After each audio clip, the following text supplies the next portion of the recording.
Assalamu alaikum everyone. Bismillah walhamdulillah wassalatu wassalamu ala rasulillah wa ala alihi wa ashabihi wa man tabi'ahu bi ihsan ila yawmiddin. Allahumma ij'alna minhum amin ya rabbal alameen. As always, begin in the name of Allah subhanahu wa ta'ala, and we ask him to send his peace and blessings upon our beloved messenger, his companions, and all those who follow him until the day of judgment. And we ask Allah subhanahu wa ta'ala to make us amongst those people. Amin ya rabbal alameen. We'll be starting our program shortly. As always, we will begin with the words of Allah subhanahu wa ta'ala. So I'll ask Brother Umar Haq to recite a few verses from the Quran.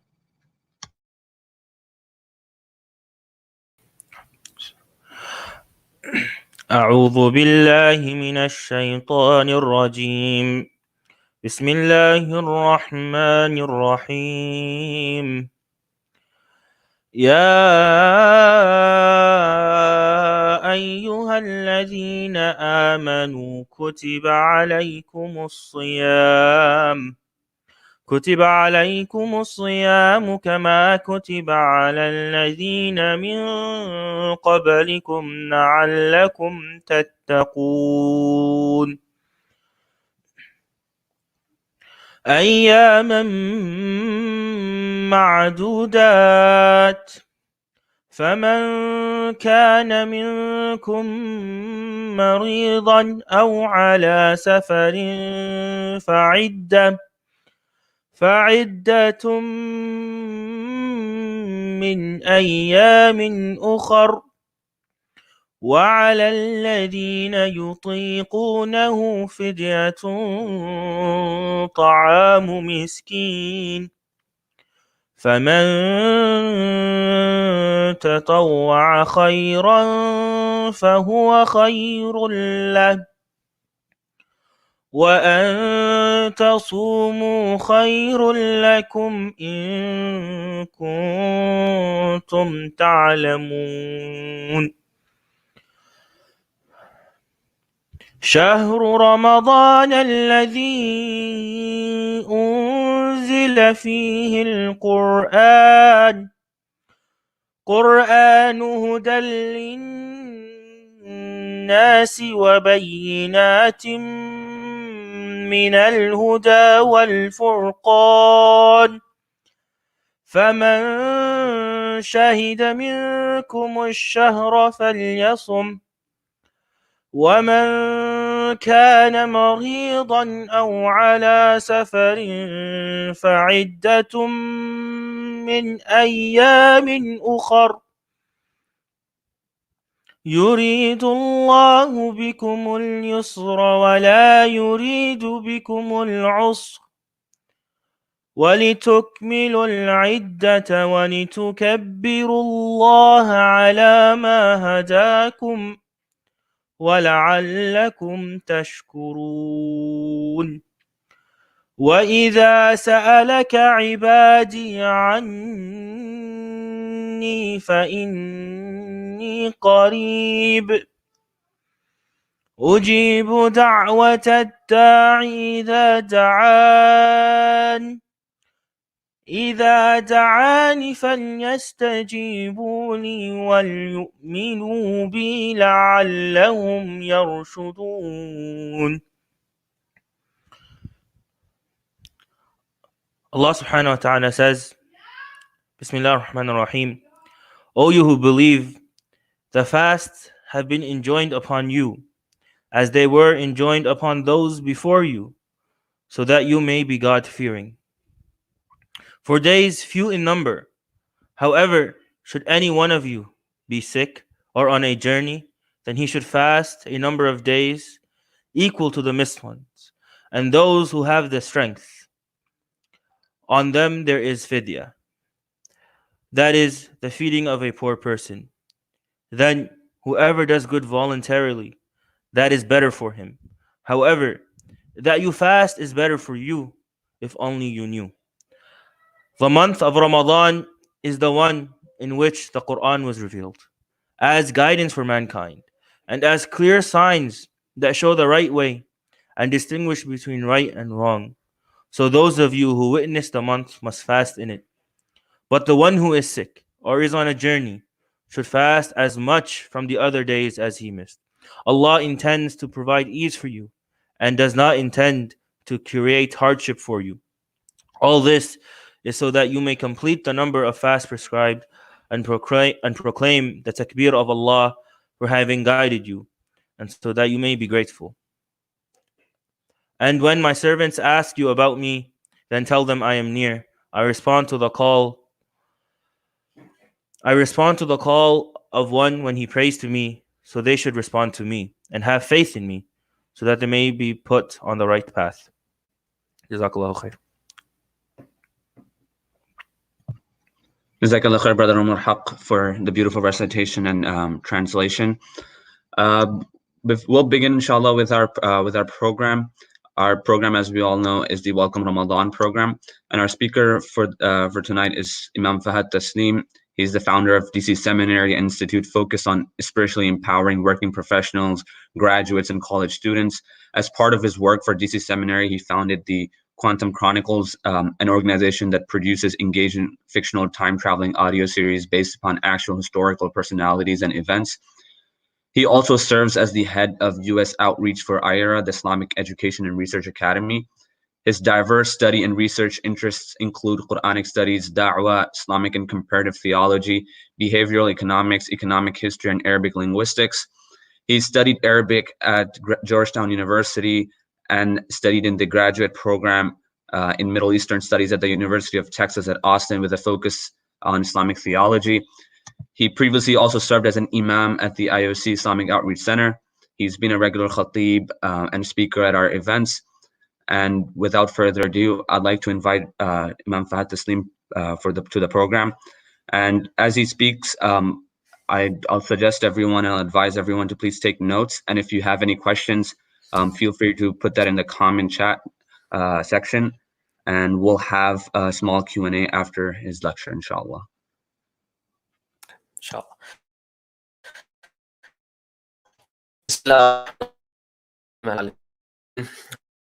ورسوله الكريم أما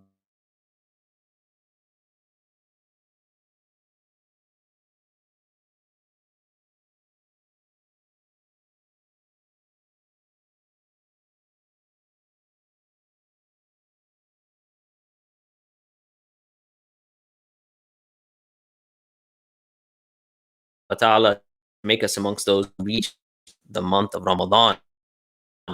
Ameen. So I wanted to really focus on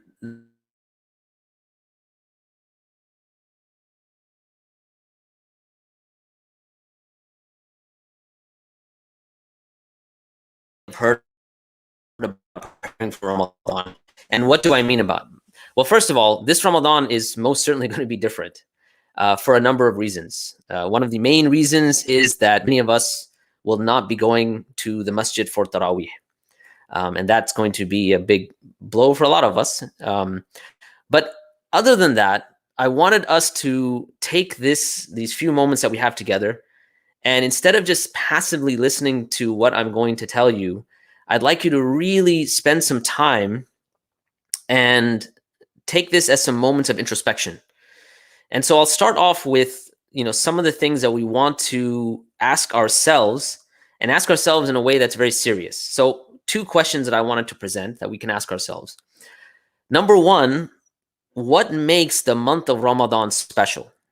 And what I'm specifically aiming at here is not what makes the month of Ramadan special in general, but what makes the month of Ramadan special for me or for yourself, as you're asking yourself. So that's number 1. What makes the month of Ramadan special? Number 2, what is the purpose of Ramadan? Now, I know if you've heard, lectures on Ramadan, if you've heard khutb on Ramadan, we just heard Brother Umar recite some of the ayat, you probably already have a answer that's formulated in your mind. Like, I know the purpose of Ramadan is X. And I think tonight, I don't want to say change your mind, but I may kind of add to that information that you might have today. Okay. So those are the 2 questions that I'm going to use to navigate what we're going to be going through this evening. So with those 2 questions, I have a third question that we'll get to at the end, but I'd like you to ponder upon it as we move through as well. And that has specifically to do with the Quran itself, because as we all know, the month of Ramadan is the month of the Quran. So I had to at least give you something to ponder upon from the Quran. And here it is. So we know that Allah subhanahu wa ta'ala in Surah Al-Baqarah, he starts off and Allah subhanahu wa ta'ala says, ذَلِكَ الْكِتَابُ لَا رَيْبَ فِيهِ هُدًى لِلْمُتَّقِينَ. So this is the book wherein there's no doubt a guidance for the people of taqwa, for the muttaqeen. Now, when you venture through the Quran and you come to Surah Al-Luqman or Surah Luqman, you find Allah says, Tilka ayatul kitab al-hakim, that these are the verses of the wise book, again, referring to the Quran, huda wa rahma lil muhsinin. Okay? So, and so this is a guidance and mercy for the muhsinin. Okay. So my question is, in the first instance where Allah subhanahu wa ta'ala is talking about the Quran, ذَلِكَ الْكِتَابُ لَا رَيْبَ فِيهِ, he mentions huda lil muttaqin, that it is a guidance for the muttaqin. In the second instance, in Surah Luqman, he says that, again, these are the verses of the wise book, referring to the Quran. But here, he says huda, guidance, wa rahma, and mercy, lil muhsinin. Why does he add the concept or the quality that he adds mercy for the muhsinin in the second case, but it's missing in the first case? So I'd like you to ponder upon that, because when we really start thinking about Ramadan, its purpose, its connection with taqwa and things like that, you'll find that this difference is very profound. But I'm going to come to that a little later, inshallah. So one of the things that we know when it comes to the questions of why is, when it comes to the purpose of Ramadan, right? Let me start with that. Any sort of acts within our faith have a certain purpose. And those purposes aren't strictly dealing with your material well-being. In fact, most of the time, the purpose of certain acts of worship or certain acts within the Sharia have to do with developing your internal state, your internal soul. So those acts or those advices that, let's say, you get from the Prophet ﷺ, the focus most of the time is to develop you internally. Okay? So I'll give you an example. One of the things in the societies that most of us live in, one of the issues or one of the things that's considered taboo to speak about is something like death. Okay? Like when you're at work or when you're in school or when you're speaking to coworkers or whatever it might be, bringing up death very often, it gives you some looks sometimes, right? Like, oh man, you're so dark. You're so morbid, right? And there was an interesting statement from Caitlin Doty, and she wrote an interesting book. She's a mortician. So a mortician is someone that deals with like dead bodies after they're done. She kind of dresses them up and prepares them for burial. So she goes, talking about this idea of death being taboo, she says, but as people grow up, they internalize this idea. In other words, as children, you can speak about death and it's not as taboo. But when we grow up in Western society, we find it becomes taboo. So she says, as people grow up, they internalize this idea that wondering about death is morbid or weird. They grow scared and criticize other people's interests in the topic to keep from having to confront death themselves. And then she says, this is a problem. Most people in our culture are death illiterate. Now, I want you to take this and compare it to, let's say, an advice from the Prophet ﷺ, right? And I'm sure you've heard this before, where the Prophet ﷺ said, أَكْثِرُ ذِكْرَ هَذِمِ اللَّذَّاتِ. So make much mention of the destroyers of delights. In other words, al-maut, death. So we are encouraged to think about and mention death often. But my point isn't really about just the mentioning of death or thinking about death and how our society kind of eschews from that.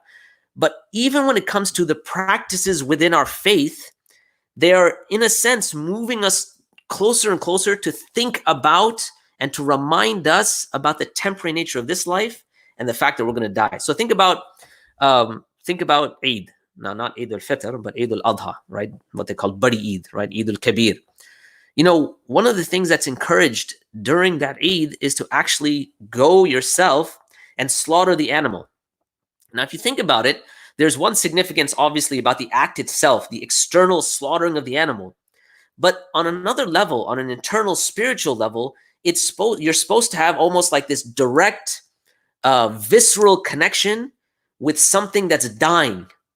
And so it's not just an empty, okay, think much about death, and so you just ponder upon it, but even the acts of worship and the acts that we're supposed to do in our faith are fortifying certain spiritual realities, right? So the slaughter on Eid, for instance, is supposed to not only have that external aspect, but the internal aspect. Think about when someone passes away and it's someone like a close family member, you're supposed to go and wash the body. Whereas if you think about Caitlin Doty, I mean, her job as a mortician is for her to wash the body and dress it up and all of that. And so, culturally, outside of Islam, you don't really have that connection with the actual body itself. Yeah, you may come to the funeral and see the casket is open, whatever it might be. From our tradition, we're told to have almost like this direct, again, like visceral connection with the body because, the ones close, the close family members are supposed to wash the body. Again, there's a significance of the washing of the body and the outer acts the outer act that's supposed to signify. But then there's the internal state of reminding us about death, right? So this dichotomy of internal versus external is the viewpoint that I want us to take when we talk about Ramadan itself, okay? So what is the purpose of Ramadan? Well, it has to do with focusing on the internal state. And what do we mean by the internal state?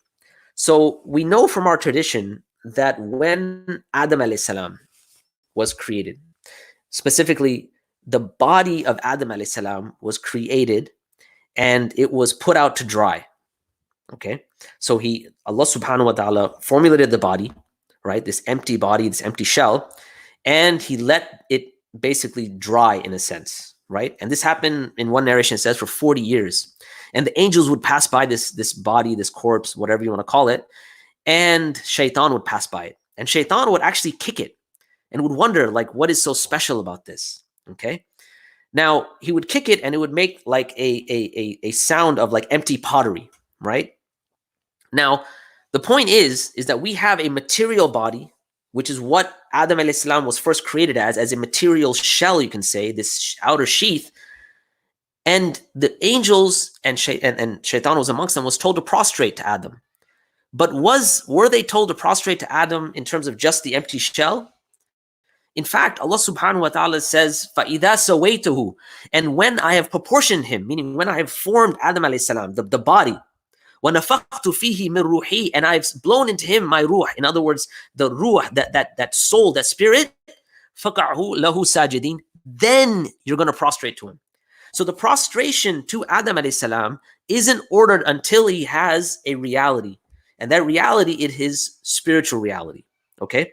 Now, that spiritual reality has to do with the ruh. And in fact, if you think about consciousness itself, consciousness, like, we have this problem in philosophy called the mind-body problem, right? Like, where is it that your consciousness lies? You have brain functionality, you have your neurons, you have all of these things that are happening in the brain, but yet you have a conscious being that is able to, let's say, hear what I'm saying.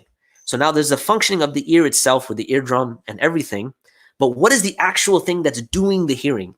Or if you're seeing me now on your phone, your computer, whatever it might be, the idea of the light hitting the retina and all of these things, and then there's a function of the brain. But what actually is seeing what you're seeing? It's not just a material function, but there's a certain conscious reality. From our tradition, that reality is the ruh, right? Is the soul, the spirit.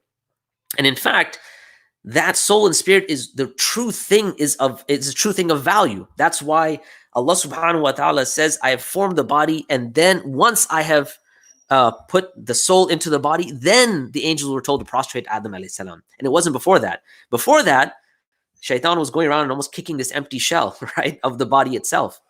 So our true reality has to do with our conscious spiritual self. Now, that conscious spiritual self, it has it has a certain calling, and that calling is to be closer to Allah subhanahu wa ta'ala, right? So the material body has its own needs, its own desires.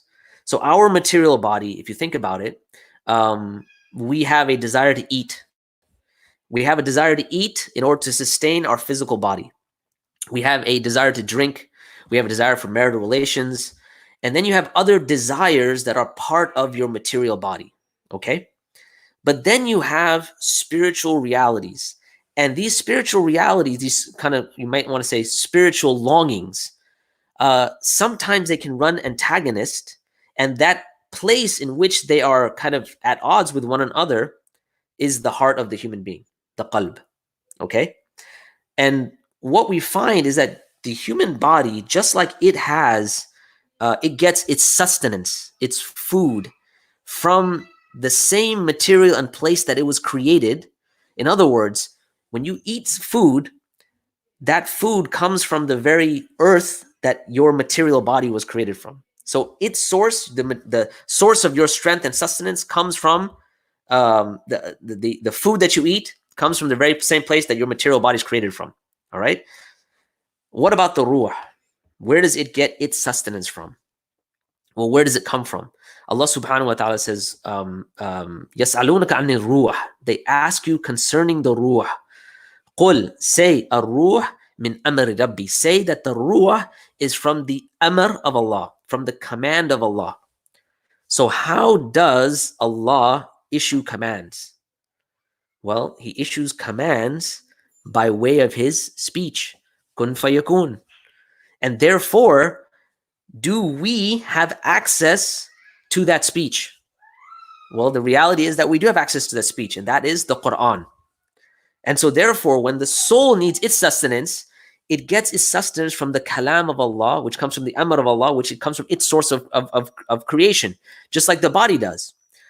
So now if we think about this dynamic between the body and the soul and the idea of this sustenance, where does Ramadan fit into all this? Well, Ramadan fits into all this. It's as if Allah subhanahu wa ta'ala is saying that 11 months out of the year, you are focusing on your material well-being, your material sustenance. You're eating, you're drinking whenever you want, you're having relations whenever you want, whatever it might be, you're fulfilling that. What happens in Ramadan? It's like the paradigm is being flipped over, in the sense that now, because you're withholding from food and drink, that very idea of the sustenance of the body, you're weakening the body. And because you're told now this is the month of the Quran, and to elevate yourself by way of the Quran, in other words, the soul is getting its sustenance. So the body is becoming weaker and the soul is becoming stronger by this two-pronged methodology of the month of Ramadan, Quran and fasting. Okay. Now coming back to Adam alayhi salam, it's interesting that, and I'm going to kind of segue into this idea of what makes Ramadan special.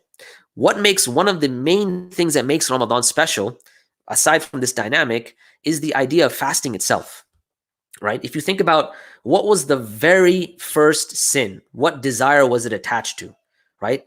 Adam alayhi salam, he ate from the tree. So the very first sin, the very first going beyond the bounds, had to do with the desire of the stomach. So it holds a very special place, and therefore restricting the food intake is something that's very special. Now I'm going to say something, and that is that I think this year it may become even more special. And what do I mean? Because if you're stuck at home and you're in isolation, one of the things that's constantly calling you and calling your name, oh Fahad, come, it is a refrigerator, right? It's basically food. You can go in the kitchen and have food whenever you want, even if you're working full-time from home. It's for some people, it's a big fitna, right? I mean, some of us, may Allah protect us, we're going to be walking out of the month of Ramadan like 20 pounds heavier, right? So the fact that we are now entering a month where we're supposed to be fasting and we're supposed to be keeping our stomach in check is even more profound considering our current dynamic. Okay, so when we think about fasting, there's a couple of points I wanted to mention. First, there's a hadith Qudsi where Allah subhanahu wa ta'ala says, Kulu amalin ibn Adam lahu. So all of the actions are for the son of Adam. In other words, the human being. All those actions are for him. Illa sayam, except for fasting. فَإِنَّهُ لِي وَأَنَا أَجْزِي بِهِ. For it is for me and I reward, and I'm the one that gives its reward. Okay?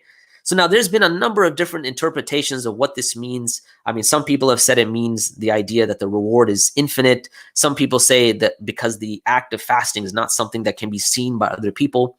But I want us to take a different perspective of this for a second. Because one of the things that Allah subhanahu wa ta'ala wants from the human being is, and I know this is going to sound, when I say it initially, a bit controversial, but Allah wants you to be more godlike. Now, hold on before you start, issuing fatwas of, kufr and so on and so forth. What do I mean by that?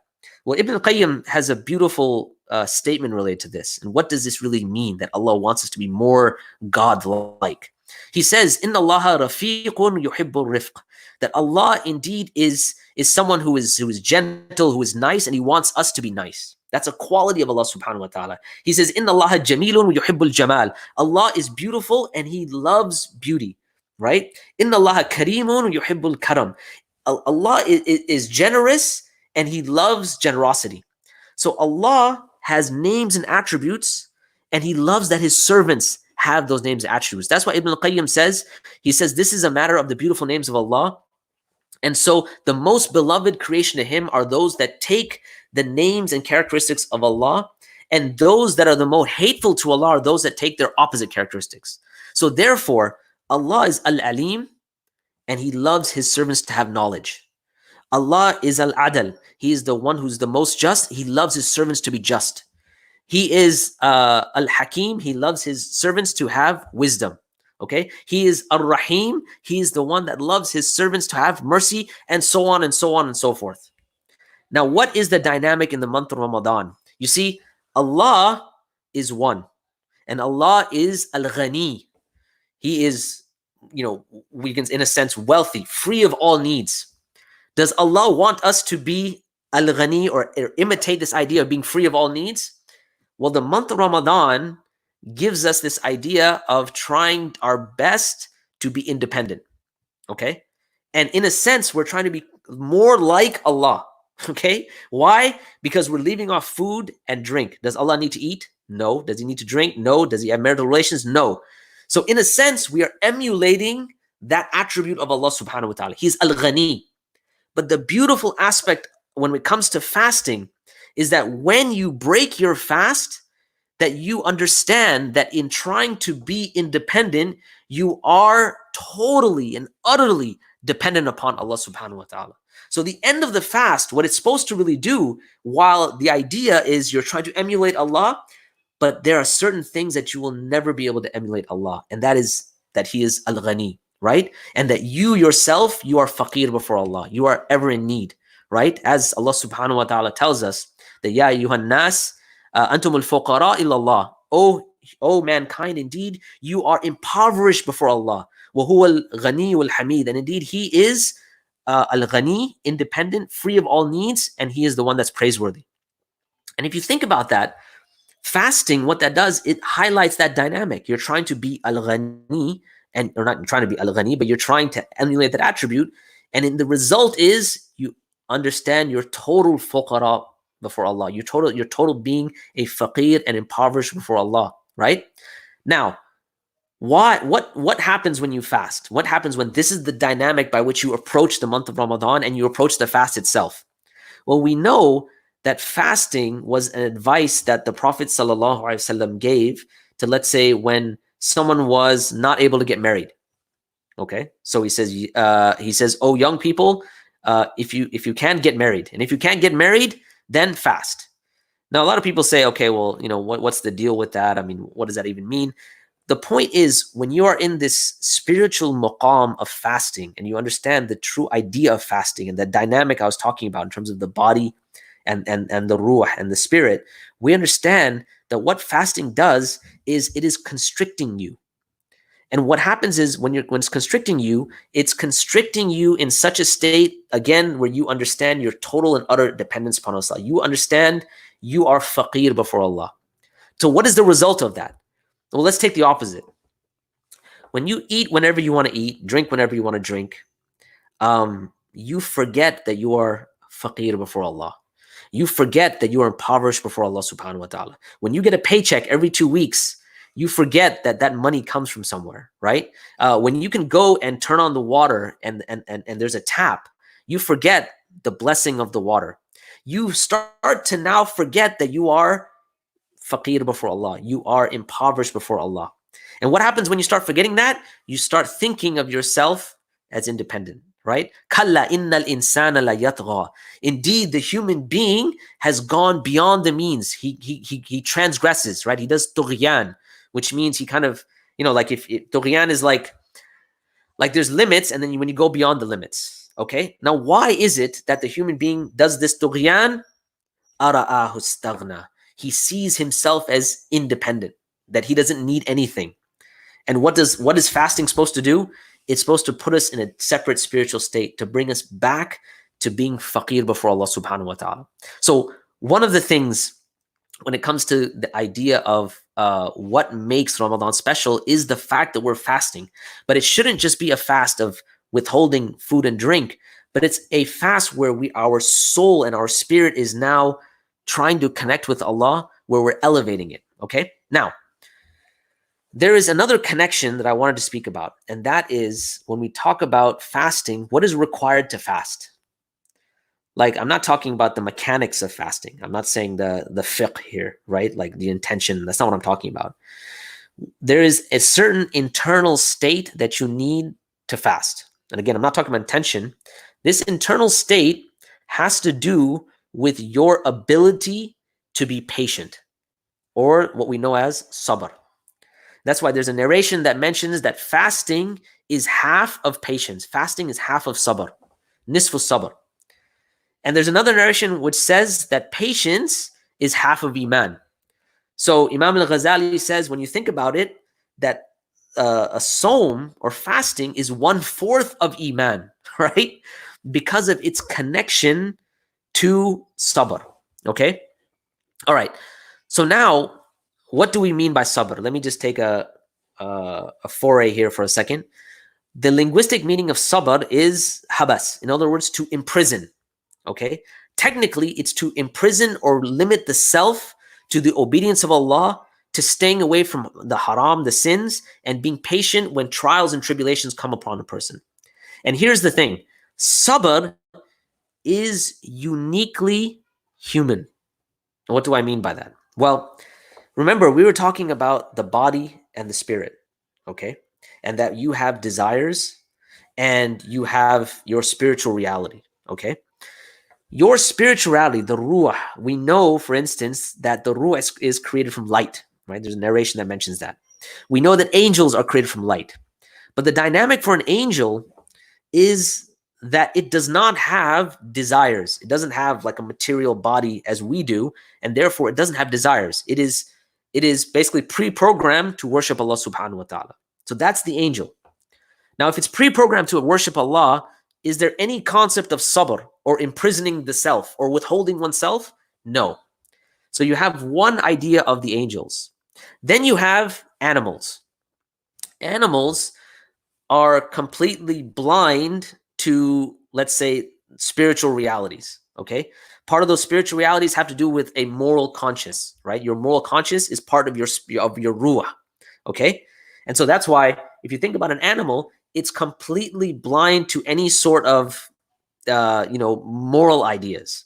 It is 100% submitting to its desires, right? That's why, you'll never have where you'll see a lion chasing down a gazelle, and the gazelle, stops and says, stop, to the lion and says, I find what you're doing morally reprehensible. You're never going to see that, right? It is completely blind to morality. And therefore, in this type of blindness, it works 100% on its desires. What about the human? So does it need sabr? No, there's no concept of sabr when it comes to animals, right? If they have access to food, they eat. There's no other reason why they would not, for instance. Sabr. Now, what about the human being? Well, the human being has elements of both. It has an angelic element, the ruh, which we said, angels are made out of light. The human beings, the soul, the ruh is made out of light. It has a certain type of angelic component. It has a connection with the divine, right? When I've blown into it my ruh, not referring that this is like a piece of Allah or anything like that, na'udhu billah, but it has some sort of a deeper connection to Allah than just a detached creation. So you have this idea of we have an angelic reality, and then we have an animalistic reality. And so you have certain things which Imam al-Ghazali calls ba'ith ad-din. You have motivation or impulses which are related to your religion, which are related to your morality, your soul. And then you have ba'ith al-hawa. These are impulses related to your animal reality, okay?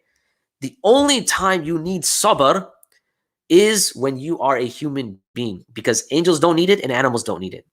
And so therefore, sabr is uniquely human. And fasting is also uniquely human from that perspective. Because what would cause you not to eat when the food is right there and it's available? It has to be the quality of your ba'ith ad-din overcoming your ba'ith al-hawa, your religious impulse overcoming your desires, right? Your impulse for just submitting onto your animalistic realities, right? Okay. So now, if that is the case, we see that sabr is specifically for humans, and therefore fasting is something that's specifically human as well. How exactly do you accomplish sabr? So there's another narration where, and Allahu alam of its authenticity, but it's basically where it says, "Innal iman mubni al raqnain." It is that iman, that indeed iman is built upon two rukns, upon two pillars, al-yaqeen and sabr.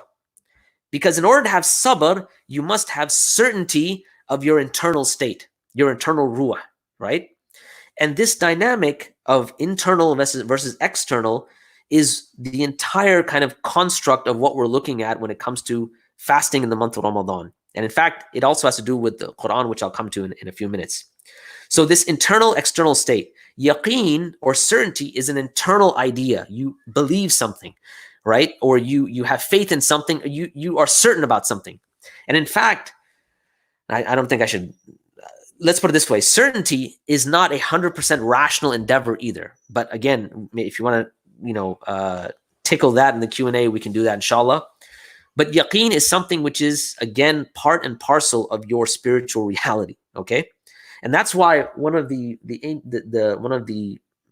the tabi'in, I believe, he made a statement where he said the human being has 4 eyes, 2 on the face and 2 on the heart. Because on the face, that's where you see the material realities of this world. But the heart is what witnesses those spiritual realities. And this internal external dynamic, you find this very prevalent in our tradition. So for instance, the word for sight is basar. But we have another word, which is basira, which is insight, okay? So a person can have external vision, and they're able to see kind of things around them, but basira is very different. Basira is what you call insight. Even in the English, vernacular, we say insight. It's you're internally looking at your inside, right? Similarly, when we talk about moral issues, the word for your external creation is khalaq or khalq, right? Your internal morals are called khuluq, right? So there's an external and internal. In fact, even when it comes to Islam and Iman, right? We know, for instance, in the very famous hadith of Jibreel alayhi salam, that Jibreel alayhi salam comes and asks the Prophet sallam, what is, tell me about Islam. Akhbarni an al-Islam. And the Prophet sallam then proceeds to tell him that Islam is the shahada, it's praying, it's fasting, it's zakat. All of these acts that are external. These are actions that are doing the external. And then Jibreel alayhi salam asked the Prophet sallam about Iman. And all the things that the Prophet sallam mentions of Iman have to do with internally. What's going on internally, right? Belief in Allah, internal. Belief in the prophets, internal. Belief in the angels. All of these things are internal. So this internal versus external dynamic is prevalent within our tradition throughout. Okay, so let me come back to the question that I asked way in the beginning. And that had to do with those 2 ayat that we were talking about. Okay, because all of this is now coming to a certain point that I'm trying to make. What is the purpose of Ramadan? Our brother Umar, may Allah reward him, he was reciting the ayat related to Ramadan. Okay, he recited all of them, gave a translation. And so when you ask someone, what is the purpose of Ramadan? The answer usually comes up and says, it is taqwa. Well, it depends on who you ask. Some people would say, well, it's to feel what poor people feel like, whatever it might be. Yeah, maybe. But from the Quran, we know the idea is taqwa, right? And as Brother Umar had recited, Allah subhanahu wa ta'ala says, Ya ayyuhalladhina amanu kutiba alaykum as-siyam kama kutiba ala alladhina min qablikum la'allakum tattaqun. O you who have believed, fasting has been prescribed upon you as it was prescribed upon those before you, so that you may attain taqwa. So what is taqwa? Again, I'm sure you studied this before. We know that taqwa has to do with you and you being meticulous and careful when it comes to Allah, or when it comes to when it comes to like the hellfire. So it's an idea of protecting yourself. So fattakun nar, protect yourself from the fire of hell. Fattakullah, protect yourself from the anger of Allah subhanahu wa ta'ala. The entire concept of taqwa is that you have this idea of protecting yourself. Okay? Now, if that's the case, when it comes to the month of Ramadan, one of the things that we know is that you are automatically, in a sense, in a state of taqwa. Because you're fasting, and if you've kind of pondered upon those spiritual realities, your ruh has been elevated and your body's been weakened. So now you're already kind of in a heightened sense of, I want to be careful and I want to make sure that I am submitting unto Allah. Your ba'ath ad-din is elevated and your ba'ath al-hawa has been depleted. And that's why you exhibit sabr. And so you're already in somewhat of a state of taqwa. So in that already state of taqwa, you're now reciting Quran. And this is where the Quran comes in, right?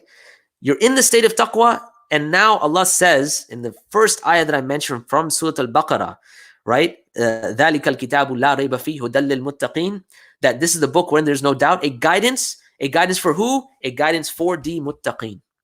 So now this month is about fasting. Fasting puts you in a state of almost a semi-state of taqwa. And because you're in a state of taqwa, Allah says that the Quran is a guidance for those people who have taqwa. So you are already primed to receive the Quran, in the sense of you're going to now start pondering upon the Quran and strengthening your ruh by way of the Quran, as we mentioned, because it is the kalam of Allah. Okay? Is that the end all purpose of Ramadan?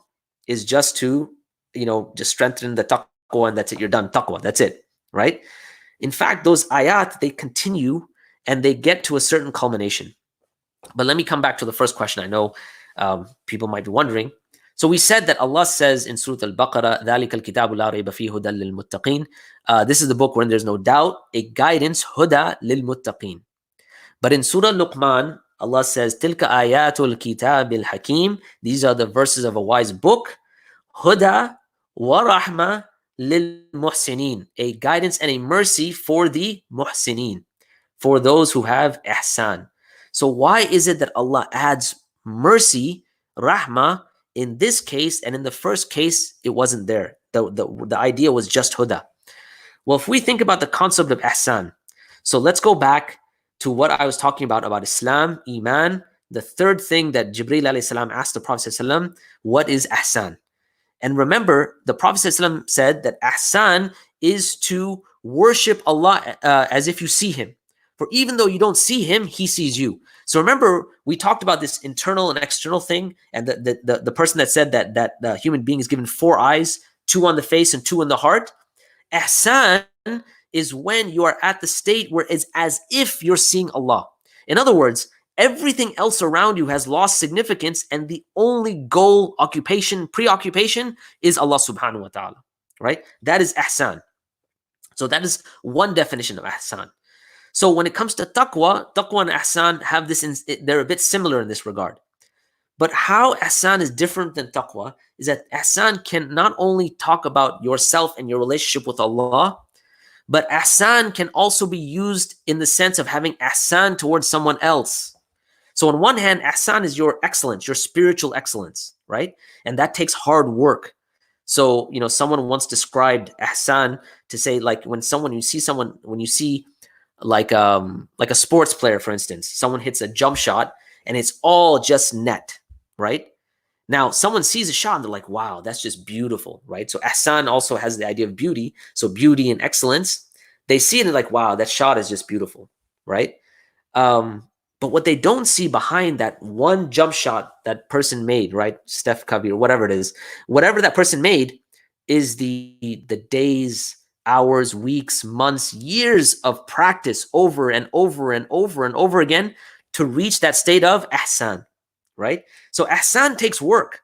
So taqwa has one kind of realm that you start off with this, that you have the intention to protect yourself. But then you're going to be working this month.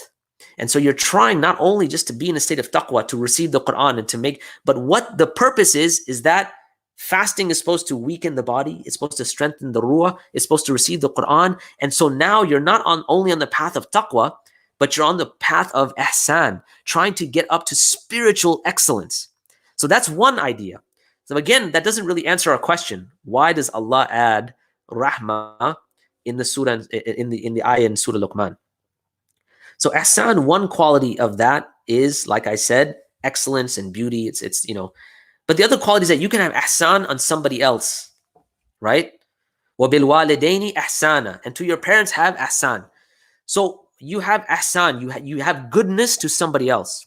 So ihsan can be related to you as an individual, but it can also be related to how you are with other people. So like ihsan towards your parents, ihsan towards the poor, the impoverished, and so on and so forth, right? And when you think about ihsan, it has a certain reality. It has a certain kind of motivation, right? A certain prod that moves it forward. And what is that prod? Is that when you feel mercy towards another person, when you, in a sense, metaphorically walk in their shoes, it helps you to have more ihsan towards them. And therefore, when Allah subhanahu wa ta'ala mentions ihsan in terms of this spiritual state, He adds rahmah, because when you're doing ihsan, it's reflecting a rahmah, a mercy that you have towards another person. So Allah is going to have that mercy towards you, right? Whereas when you think about taqwa is limited to you and your relationship with Allah. So it's a one-way relationship. When you think about ihsan, it's actually not only your relationship with Allah, but in addition to that, how you are with other people, how you are with people around you. Now, if we bring that back to the month of Ramadan, we see that there's the idea of fasting, there's the idea of the Quran, but the purpose of all of that is not just to think about the Quran and just marvel at the miraculous nature, the linguistics, but in fact, it's supposed to change you as a person, such that not only are you internally and spiritually changing yourself and your character, but even how you deal with other people. So it's moving from a state of taqwa, for you to be in a state of taqwa, to come and strive and struggle to be in a state of ihsan. Why? Well, because we know, for instance, that the Prophet ﷺ in the month of Ramadan gave a lot of charity. In fact, he gave the most charity in the month of Ramadan. And so we're encouraged for that. We are always seeking the forgiveness of Allah. So one of the du'as that we know that we make in the month of Ramadan, Allahumma innaka afuun tuhibbul afwa fa'fu anni. Oh Allah, you are al-afu. Afu is the one that He wipes out the sins such as if they never existed. So, oh Allah, indeed you are al-afu. You love afwa. You love this quality of wiping out sins as if they never existed. Fa'fu anni. So have that quality upon me. So we're looking for forgiveness. But here's the thing. When we think about the quality of forgiveness, how much is it when we want Allah to forgive us in this month, and yet we are not forgiving to other people? You remember the very famous incident of Abu Bakr and Aisha radiallahu anha. So remember Aisha, at a certain point, she was accused of doing doing the unspeakable, right? And this was a very difficult time in her life, and people in Medina were spreading rumors and things like that. And then they were saying that she did this with this other gentleman, and she's the wife of the Prophet ﷺ, and so on and so forth. It's very difficult. And one of the people that was spreading those rumors was a relative of Abu Bakr. Now remember, Abu Bakr is the father of Aisha radiallahu anha. And this relative was kind of fueling the fire. He was adding to those rumors and saying, yeah, maybe she, whatever it might be. And this relative, Abu Bakr, was supporting him financially. And so when ayat come down to exonerate Aisha radiallahu anha, what is the first thing you think Abu Bakr did? He goes and he says, wait a minute, I've been funding this guy as you and I would do. You've been giving this guy money, and he's talking, as in contemporary terminology, talking smack about your daughter. Well, what's the first thing you're going to do? Bam, take the money back. I'm not paying for anything for this guy. That's exactly what Abu Bakr does. Now, when he does that, Allah subhanahu wa ta'ala sends down ayat. وَلْيَعْفُوا وَلْيَصْفَحُوا أَلَا تُحِبُّونَ أَنْ يَغْفِرَ اللَّهُ لَكُمْ. Right? So forgive and forget. And before I get to these ayat and what they mean, who are the ayat being sent down to? They're being sent down to Abu Bakr, right? This is the same man who on the very first day didn't even flinch. When he was presented Islam, he didn't even think about it. He just immediately accepted Islam. On the very first day, he brings in, from one narration, 7 of the 10 promised paradise. This is the same person whom the Prophet ﷺ says that if you took the iman of Abu Bakr and put it on one side of the scale, and you took the iman of the entire ummah and put it on the other side of the scale, the iman of Abu Bakr would outweigh the iman of the entire ummah. So it's this person these ayat are being sent down about. So what do they say? وَلْيَعْفُوا وَلْيَصْفَحُوا أَلَّا تُحِبُّونَ أَنْ يَغْفِرَ اللَّهُ لَكُمْ وَاللَّهُ غَفُورٌ رَحِيمٌ. So forgive and let it go. Do not love that Allah would forgive you and He is the most forgiving and the most merciful?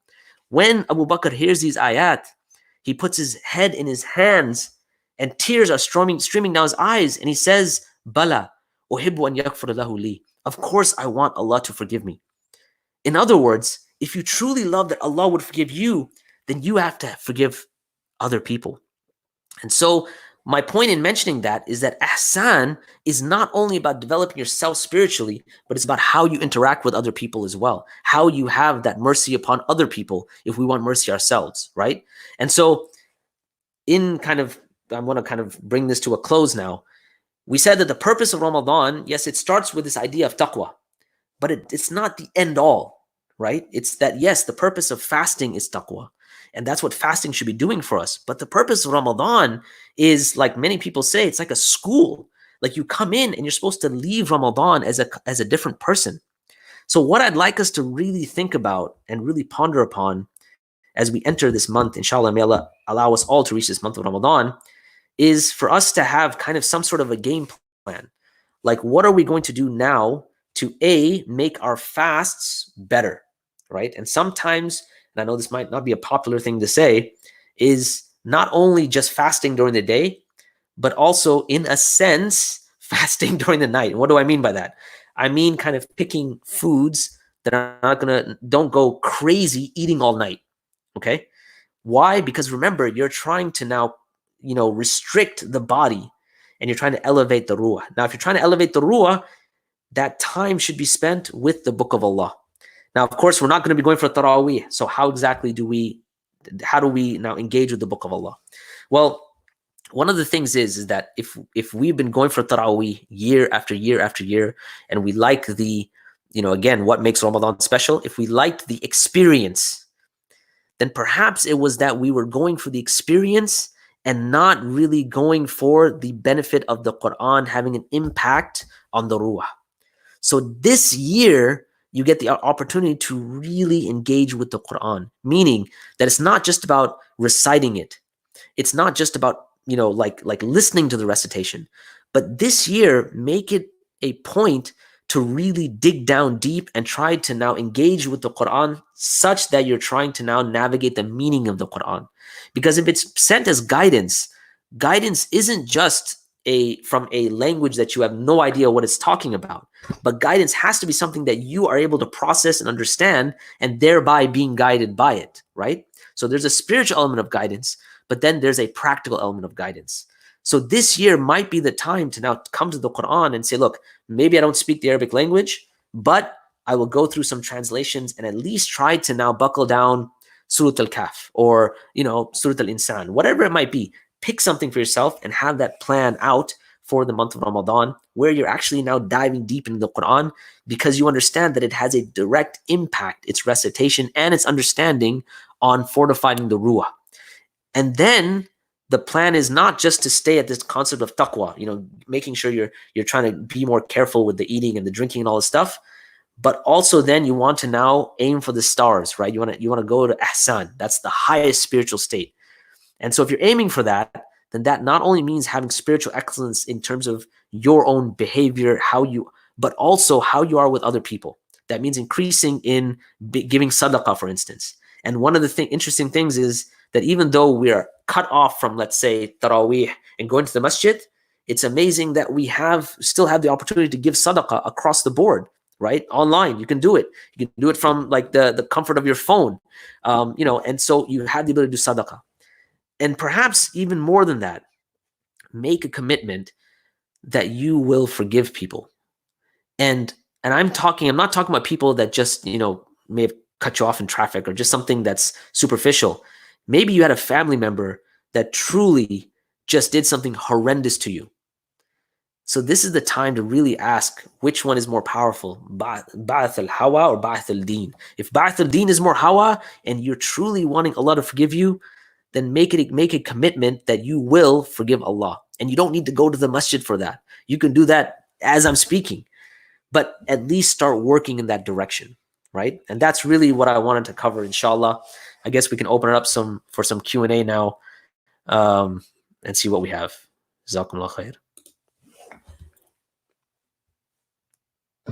Jazakallah khair, Imam Fahad, for that. I think you talk really, I think we really tend to have a very superficial or surface level understanding of a lot of these rituals. Yeah. And the purpose that you talked about, I think that was something, it's very important to understand, to really benefit from the month of Ramadan. So there are some questions. I'll ask my question first, I guess. So what are some benefit of hosting, practical, huh? Yeah. And in the meantime, I'll give time for some of the audience and the community members to ask their questions as well. So what are like some of the practical ways to, given the points that you mentioned, to avoid laziness in a way that, since we're like at home now, I think a lot of times we're like more productive when we have places to go, have a schedule already set up. But now that we're at home, it has benefits, but it also has those the negatives where we tend to be lazy, I guess. Sure. So I'll tell you kind of something a little maybe practical you can do is establish a schedule for yourself. Okay, but don't just have a schedule. I mean, first of all, establish a schedule and you actually write it down. So when I have a schedule, I actually just write it down in a planner, right? But I'm kind of old school. If you want to do it on your phone, whatever it might be, but don't just write down a schedule and say, okay, this is what I'm gonna do for Ramadan. Have like time blocks where you're actually doing it, but then have something where there are consequences for you not doing it. Okay. So let's say that you say, okay, you know what, this month I'm going to memorize, Surah Al-Kahf. Let's just give an example. Okay. And I'm going to read the tafsir, and I'm going to finish, let's say, the tafsir from let's say Ibn Kathir, right? Just as an example. And then you've set out time every day for it. But then not only that, but then now set something where you say, okay, if I miss it, then let's say I have to give like $200 in sadaqah. I mean, something that hurts, not just something that's just, like, $1 in sadaqah. Okay, you just, by the end of the month, okay, you've given like $30 in sadaqah, big whoop, right? But something that hurts. So what you'll find, I think, you'll have kind of a two-pronged motivation. Number one, will be to actually stick with your schedule because of the fact that it's Ramadan. But from another perspective, you'll want to save some money as well, right? So in a sense, you're kind of taking a two-pronged approach to it, And I think some time ago, we did this at IOC as well, where we had Arabic classes, and we said that the Arabic classes are free. However, if you miss a class, it's a $45 charge, which will be sadaqah to the masjid. And subhanAllah, I don't think anyone really missed class, so so maybe that might be a way that you can kind of keep yourself in check, Yeah, I'll definitely note that down.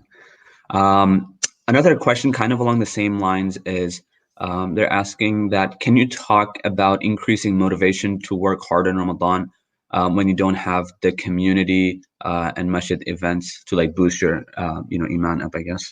Right. So keep in mind that when we think about Ramadan, no doubt there is a sense of community, but in a sense there's also a sense of being isolated. All right. What I mean by that, if you think about, like, what are some of the acts in Ramadan? One of them is like i'tikaf. I'tikaf is supposed to be a very personal act for yourself and your own spiritual development, right?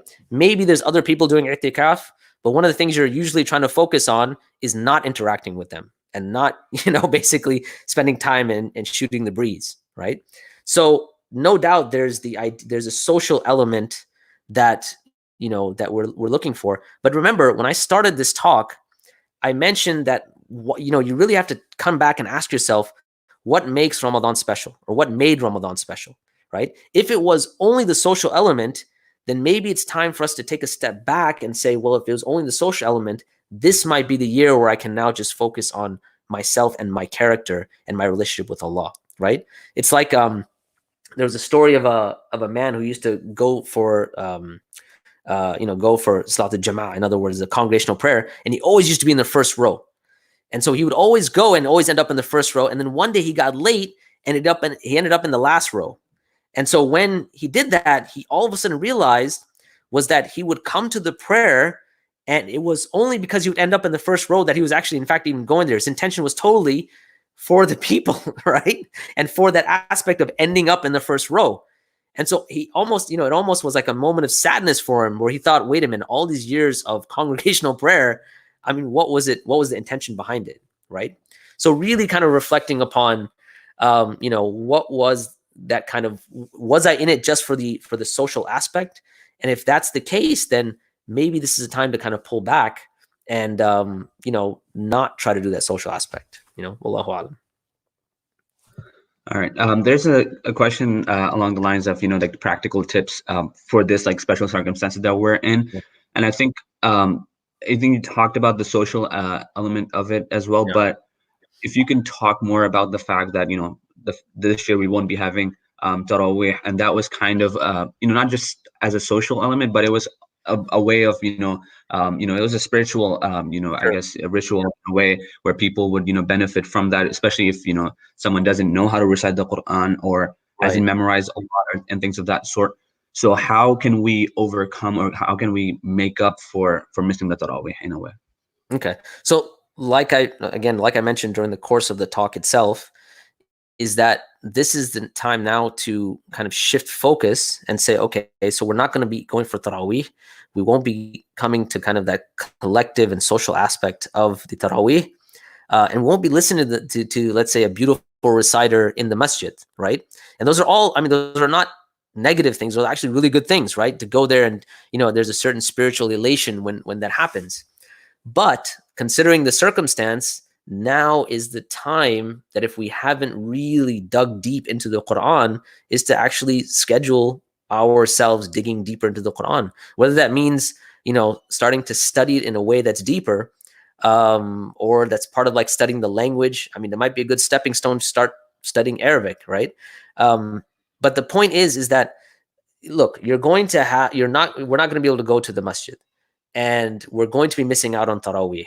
So can we establish that at home, for instance? If you're part of a family, for instance, maybe you could have, let's say, yourself and your kids establish a type of jama'ah where you're, let's say, even if you don't know a lot of Quran, but you're able to at least recite what you know, and then have like a family discussion about, okay, well, we recited these ayat, and these are some of the things that we studied. If you have older kids, maybe have them do some quote unquote assignments related to the Quran, right? Like what did you learn about the Quran today? And I know that can be challenging. I'm not saying that that's going to be easy. But establishing the jama'ah at home is another option that you can use, right? And depending on your fiqh opinion, sometimes your recitation can be via holding the Quran, if that is an opinion you hold, and you could continue the Tarawih like that, right? So maybe bringing it together as a family affair might also be a good idea. But I personally really feel that Allah subhanahu wa ta'ala, when he puts you in a certain situation, he puts us in a certain trial and tribulation, sometimes to bring us back, right?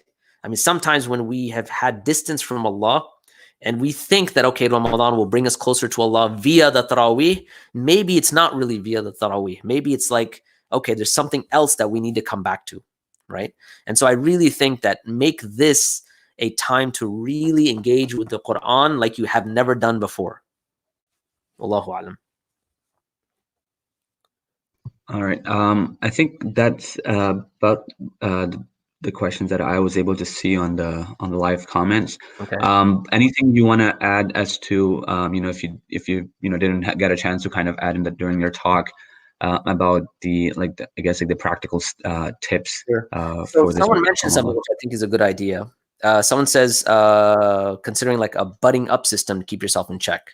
So that might be good too, right? Like having a friend kind of calling you and kind of, you know, keeping you in check.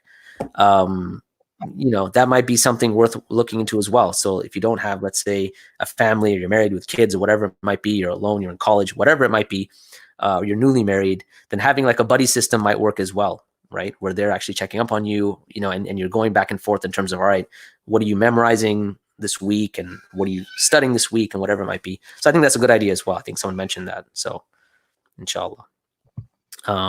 Yeah, and also we have our community chat. So if people need any help, whether it's even the recitation of Quran or things of that sort, so Right. I would suggest everyone to please do reach out to our community members for any help that we can provide, inshallah. Did you have anything else to add? No, I think that's pretty much it, man. You know, I mean, look, it's going to be a challenging Ramadan, right? All of us know that. And it's going to be challenging from a number of different angles. Like I mentioned, the Taraweeh is one angle. For a lot of us, it may be a social angle of like the iftars and things like that, which can be very challenging. So we're going to have to find alternatives even for that kind of social aspect of it, right? So if you're at home, you know, maybe it's scheduling certain types of food for your kids that they typically wouldn't have, right, during the rest of the year, as opposed to, let's say, before they're used to going to dawats and things like that, and, you know, iftars and, you know, and having the social aspect. And so that might be something else we can consider, especially when it comes to the idea of like the food and things like that. But again, you know, this is, you know, number one, focusing on the Quran like we haven't done before, but also focusing on yourself and your relation to food. We, you know, we tend to, typically in Ramadan, many people do like going to the iftars, they like going to the dawahs, they like enjoying foods that they would not enjoy outside of Ramadan, right? And so this Ramadan, for you and yourself, I think it's important to really kind of withhold from that, right? And one of the tips that I used to give when people, you know, that I've heard that there's a 20-minute delay between the brain and the stomach, right? So what happens is when iftar is ready, you want to attack the table, right? So you've got all the pakora and the samosa and like whatever, all of the goodies that are there, and so you're like, oh my god, I'm gonna ravage the table, okay? So what happens is you probably go for it, you eat as much as you possibly can, you realize you can't really eat that much anyway, and then you're basically rolling over to Maghrib, and then you come back and you eat more, and then you're rolling over to Isha and Taraweeh, right?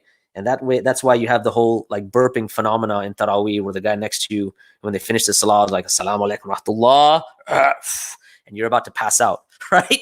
Okay. So this year, maybe consider like that 20-minute gap. What I used to advise people, I said, when the fast breaks, have like 3 or 4 dates or 3 dates, right? And just go straight for Maghrib, right? And pray your sunnah for Maghrib. That 20 minutes, if there's a delay, when you come back, you'll find you really don't have the same desire to now ravage the table. And that'll help you with your own digestion, with your own kind of, you know, kind of controlling your intake of food, you know? So that may be another tip we could consider when it comes to the food aspect. But really get serious this Ramadan, right? Focus on the Quran and then focus on really kind of cutting down on the food itself. And I know that's not a very popular thing to say because it's all about food for many people, but consider making this Ramadan different. Look, during the day, you've got access to a lot of food. If you really want to negate the idea of gaining 20 pounds after this whole COVID-19 thing is over, Ramadan might be the opportunity. Wallahu alam. All right. There's one more question that someone texted me just right now. Okay. That besides Quran, what are some good like suggestions like in regards to like books and topics that we can try to learn during the month of Ramadan? Well, I mean, so the scholars of the past, they used to spend Ramadan focusing on the Quran. So anything that's connected with the Quran is obviously going to be good, right? So if you're talking about Quran, you're talking about tafsir. If you're talking about tafsir, you may be talking about books of, let's say, you know, raqaiq, like spiritual purification, right? So even if you're reading books on the topic of, let's say, spirituality, that's going to have Quran in it, right? So if you're talking about books by Ibn al-Qayyim, you know, one of the good things about Ibn al-Qayyim is that there's a lot of Quran in his books, right? So maybe if you're not inclined to, let's say, go straight to the Quran and start reading tafsir, and you're more worried about, say, spiritually purifying yourself, even books that are written from that perspective have a lot of Quran in them. At the same time, go to YouTube. There's a lot of great lectures that you can listen to if you're into listening to lectures and watching lectures. Try to fill your time with reading. I know, again, that's really not popular thing to say, and I don't mean tweets. I mean actual books, and try to find books that are interesting to you, right? I mean, maybe books on advanced level philosophy is not your thing, right? And therefore you're not going to be studying aqidah or anything like that. Maybe it's more the practical issues. I know a lot of people, interesting enough, they enjoy studying fiqh and the kind of the nuances of rulings and things like that. That might be your thing, and there is some of that in the Quran. Some people like the aspect of stories. One of the reasons why I did the Quantum Chronicles is that we engage stories with another story. So we have a time traveler goes back in time and kind of narrates the life of the Prophet ﷺ, etc. And then we have more that are coming out related to the companions. So maybe that's another way you could engage with it, but try to engage with something in the realm of Islam. Let's put it that way, right? So we're trying to finish the Quran, and we're not trying to find the end of Netflix. And there is an end. All right. Not that I know, Yeah. but I'm sure there is, logically.